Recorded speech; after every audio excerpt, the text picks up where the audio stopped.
அவர்கள் இப்போது நாம் பார்த்துக் கொண்டிருப்பது சீமான் வீட்டில் உள்ள ஒரு போர்டு.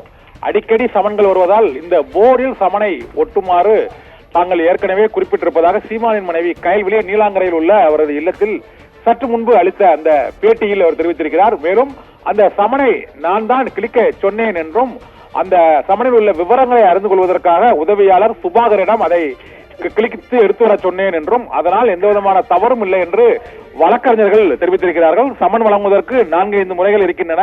சுவரில் ஒட்டுவது ஒரு முறை என்றாலும் நாங்கள் ஒட்ட இடஒதுக்கிய இடத்தில் ஒட்டவில்லை என்பதால் அதை கிழித்து எடுத்து வர சொன்னேன் என்றும் காவல்துறையினர் ஒரு அரசியல் காழ்ப்புணர்ச்சி உள்நோக்கத்தோடு உள்ளே நுழைந்து இந்த தாக்குதலை நடத்தி இருக்கிறார்கள் என்றும் தாக்குதல் நடத்திய இன்ஸ்பெக்டர் பிரவீன் ராஜேஷ் மீது மனித உரிமை ஆணையத்தில் தாங்கள் புகார் அளிக்க இருக்கிறோம் என்றும் வீட்டில் இருந்து வலுக்கட்டாயமாக கைது செய்யப்பட்ட அந்த காவலாளி, துப்பாக்கியுடன் கைது செய்யப்பட்ட காவலாளி மற்றும் உதவியாளர் சுபாகர் உள்ளிட்டோரை அருகில் உள்ள பூங்காவிற்கு அழைத்து சென்று இரும்பு ராடால் அவர்களை காவல்துறையினர் தாக்கினார்கள் என்றும் சீமானின் மனைவி கயல்விழி ஒரு புகாரை, குற்றச்சாட்டை இப்போது கூறியிருக்கிறார்.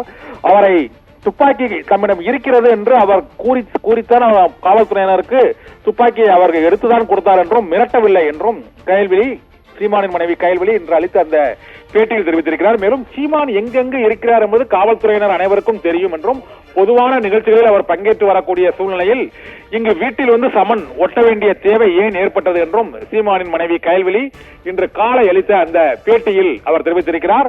பாதுகாவலர் அமல்ராஜ் மற்றும் உதவியாளர் சுபாகர் ஆகியோரை பூங்காவில் வைத்து அவர்கள் தாக்கி இருக்கிறார்கள் என்றும் அவர்கள் காயமடைந்திருக்கிறார்கள். அவர்கள் ஒரு காழ்ப்புணர்ச்சியோடு அந்த காவல்துறை ஆய்வாளர் செயல்பட்டிருக்கிறார் என்றும் சீமானின் மனைவி கயல்விழி குற்றம் சாட்டியிருக்கிறார். ஆபிரகாம்,